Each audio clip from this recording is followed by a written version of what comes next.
پہاڑی زبان میں اپڈیٹ سنیے۔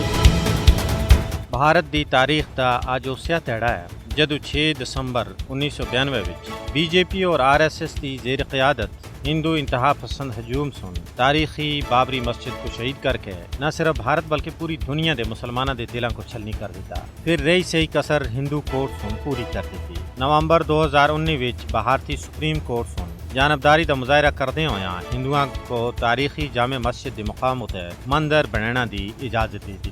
بھارت دے متعصب کورٹ سن ہندوؤں دے نظریے کو ترجیح دینے ہویا ایک غیر منصفانہ فیصلہ صادر کیتا۔ بھارتی عدلیہ سن ایڈوانی، مرلی منور جوشی، اوما بھارتی سمیت بی جے پی دے سارے مجرمہ کو معاف کر دیا۔ ہندو کورٹ دا یہ متعصبانہ فیصلہ ہندوتوا دے پرچار دا کھلا ثبوت فراہم کرتا۔ بھارتی سپریم کورٹ دا ایک غیر قانونی فیصلہ اس گل دا بین ثبوت ہے کہ بھارت مسلمانوں واسطے ایک قید خانہ بن چکا ہے۔